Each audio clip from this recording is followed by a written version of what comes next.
tayo daw na mga Katoliko, bakit daw tayo bumabatay sa ating magisterium? Bakit hindi daw tayo... Kasi dapat daw para malaman natin yung kahulugan ng mga nakasulat sa scripture. Na may katotohanan. Ibig dapat yung Holy Spirit ang mag-guide. Hindi yung magisterium natin.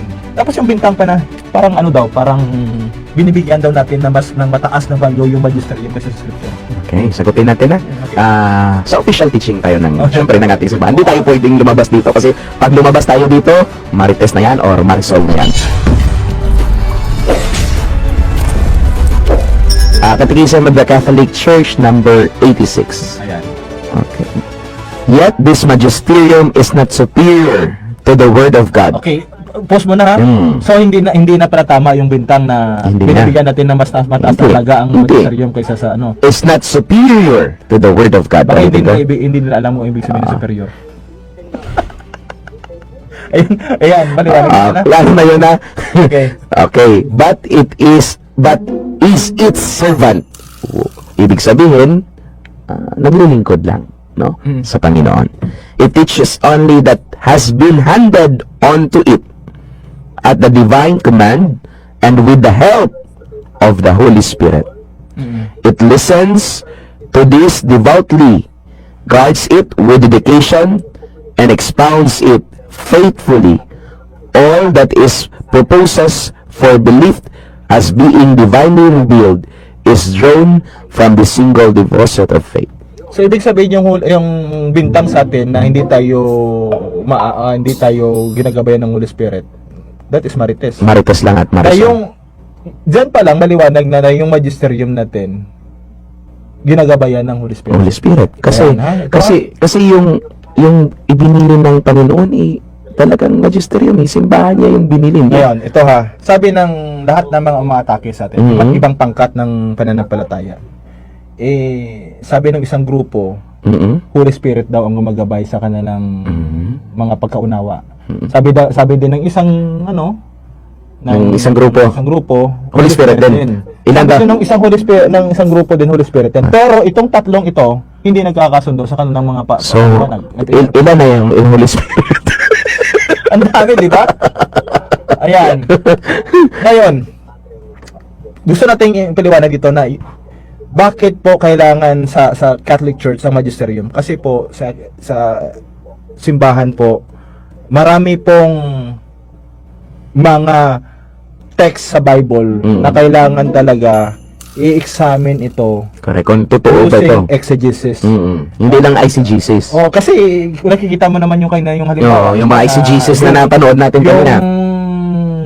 Figurative ginawang na kahit maging ang mga Protestant biblical scholars hindi sumasang-ayon. Hindi sumasang-ayon doon, di ba?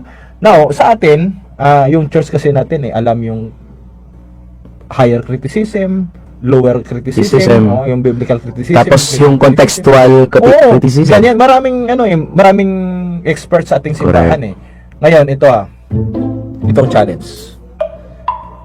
Kung tunay, dito na sa Pilipinas ay yung mga mataki sa atin. Kung tunay na ginagabayan sila ng Holy Spirit, dati ko pa itong tanong kay Eli Soriano, namatay lang siya, hindi niya nasagot Totoo ba? Kung totoo na ginagabayan ng Holy Spirit, bakit hindi sila makabasa ng mga manuskrito ng original? Bakit kailangan mo pang gumamit ng interlinear? Kung totoong ginagabayan ka ng Holy Spirit, bakit hindi kayo makagawa ng sarili ninyong salin? Correct. Yung bintang nyo sa simbahang Katoliko na hindi kami ginagabayan ng Holy Spirit, bakit yung Catholic Church nakapagsalin ng iba't ibang versions ng Biblia? At kung wala yung from Hebrew, Aramaic, at saka ng Greek. At kung wala yung Catholic Church, wala kayong translation. Nakikigamit na sila. So, pag ginamit yung translation natin, kasi obvious naman na ginagamit nila, at yung bintang nila na hindi tayo ginagabayan ng Holy Spirit, bakit kayo gumagamit ng mga versions na hindi ginabayan ng Holy Spirit? Correct. O sino ngayon may problema? Baka yung maraming Holy Spirit. Ayan, di ba? Ayun. Kaya sa Catholic Church, ini-encourage sa'yo na magbasa ng, hindi enough ang magbasa ng Biblia, dapat basahin mo yung mga commentaries. Correct.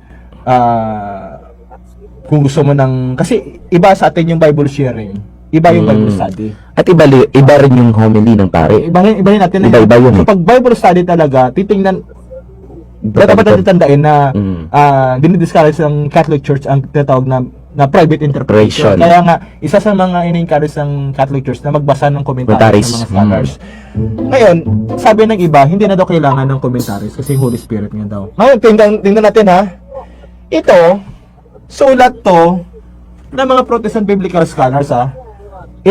Introduction to Biblical Interpretation. Ang mga authors nito, hindi po mga Catholic Pichugin. Biblical Scholar. Protestante po. Hindi ito Pichugin Pichugin. mga scholars. Oo. Sabi dito sa page 635, sabi dito ha, anong title? The Role of the Holy Spirit. Ito po sa, kasi meron ditong 14 eh. Basahin natin yung ika-6, 7 at saka 8. 8. Okay. Sa page 635. Page 635. Spiritual devotion on the part of the interpreter is crucial. Ayan ha. Number 7, lack of spiritual preparation can hinder correct interpretation. Kailangan talaga na pinag-aaralan mo, pinaghandaan. Hindi ibig sabihin na, ay para na Balang Spirit. baka ibang Holy Spirit, baka Spirit na lang. Ayan, ito po 8. Oo. Ito, pinaka-importante ha. There is no substitute for diligent study. Correct. Ayan. Paano ka makakabigay kung hindi ka nakapag-aral? Ngayon, dito rin sa parehong aklat. Dito po sa page 349 ha. Anong sabi ng mga Protestant Biblical Scholar dito? Memondan could not happen.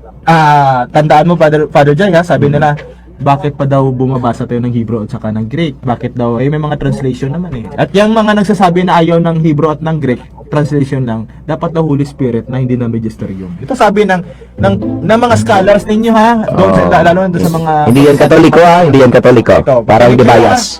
doon sa mga kapatid din natin mga Iglesia ni Cristo, makinig ito mga biblical scholars to. Sabi dito, therefore, reliable biblical interpretation. Alam mo kung ano ibig sabihin ng reliable ha?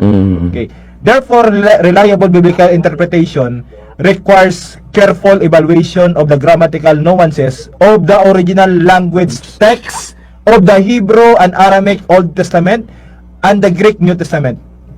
Ideally, every interpreter, yung mga nag-interpret ng scripture, should know, dapat ha, these biblical languages. Required talaga, hindi Okay. pwedeng, hindi na kailangan yan. Translation na lang. Many grammatical nuances, many grammatical features are apparent only in the original languages. Even the best of translations do not and probably should not bring them out. Example, yung sa John chapter 10 verse 13 na sinasabi ng Panginoong Hesus na I and the Father are one. Nasa sa Greek ay ego kai ho pater hen esmen. Yung word na hen doon, ang katumbas ay one. Kung hindi mo titingnan sa Greek, kita nyo sabi ng iba, Holy Spirit daw nag-guide sila sa kanila. Pero iba't iba ang kanilang interpretasyon. Doon merong mga nag-interpret na si Kristo daw at saka yung Ama ay isang persona lang. Meron ding nag-interpret na hindi daw yun applicable sa divinity ni Jesus Christ. Oo, yung oneness doon. Pero pag titingnan mo doon, applicable talaga sa Trinity kasi yung kahit yung mga Protestant scholars sa kanilang commentary sa commentary sa Book of John, sinasabi doon na yung word na hen ay yun ay nagpapatunay na yung person ng Father at saka person ng Son ay distinct. Distinct, yep. Kasi kung hindi distinct, na kung totoo yung sinasabi ng iba na yung Father at saka yung Son ay iisang person lamang, dapat sana masculine haze ang ginamit. Oo, kasi tatlo yun eh. Merong neuter hen, masculine haze, at feminine mia sa Greek. Ngayon, kung sa English kasi one. Kaya malawak na yun ang discussion. Pero pag titingnan mo sa Greek, ma-identify mo kaagad kung anong klaseng ginamit doon, or if it is neuter or masculine or feminine. Pag kasi broad kasi pag English translation na yung pinapansin. Kaya diyan mo ma-appreciate kung bakit may magisterium ang church. Dapat to talagang balikan talaga yung tinuturo ng magisterium, lalong-lalo na nabalikan talaga yung mga original text. Ito pa. Ito pa para maintindihan natin kung bakit may magisterium. Ito po, magandang aklat to ha. Aklat to ng isang scholar na si D.H. Williams. Hindi ito Katoliko ha. Dr. D.H. Williams. Ang kanyang pamagat ng aklat, parang Katoliko, tradition, scripture and interpretation. Parang Katoliko nga talaga. Pero hindi siya Katoliko ha. tingnan natin at basahin natin sa page 26. Ikaw na pabasahin ko, Father Jai. Sige. Page 26 po ng nasabing aklat. Bumili po kayo nito, ha. Maganda to. Ayan. Okay.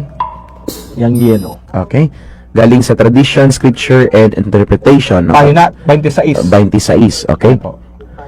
Reading scripture by the tradition, no matter what theory of biblical inspiration was held, the practice of reading and hearing scripture in the ancient church did not occur without the tradition. Ayan. Di ba sinasabi ng iba, walang kwenta daw yung Catholic Church dahil may mga tradisyon pa tayo tinuturo. Eh, ano? Scholar ninyo? At hindi yan katoliko. Hindi. Napaka-importante pala sa interpretation ng tradisyon. Yeah, kasi kung walang tradition, kulang yung libro lang. Kulang kung Biblia lang. Ayan po. At ito pa po sana si Brother Benny. Bakit nawala si Brother Benny? Tanang dyan. Pakita po natin sa screen yung sinabi ng isang kilalang scholar na si Dr. Del Allison. Anong sabi niya po, Father Jai? Ikaw na po, sarapan niya po ang pagbasa. Sabi niya, It's hard to believe in the clarity of scripture and sola scriptura when you know the history of interpretation. ayan, sino po yung nagsasalitang yan? Pakibasa po sa ilalim. Dr. Dale C. Allison Jr., Protestant biblical scholar. Ay, yung sa ilalim po. Baka kasi sabihin ng ipipitsog, yun lang yan eh. Okay, Dale C. Allison Jr. is a historian whose areas of expertise include the historical Jesus, the Gospel of Matthew, Second Temple Jewish literature, and the history of the interpretation and reception of the Bible. Ayan. Ayon sa kanya, kung iintindihan mo mabuti sinabi niya, sapat na ba ang Bible alone? No. Ayan. Mahirap daw. Sila magtiwala sa salita when you know the history of interpretation. Ngayon, ang tanong, kanino kayo maniniwala doon sa mga nagsasabing sa mga protestanteng umatake sa atin na sapat na ang Biblia o dito sa isang protestant scholar na dalubhasa? Dalubhasa or yung doon lang kayo maniwala, yung parang sinasabing scholar sila pero hindi naman. Ayan.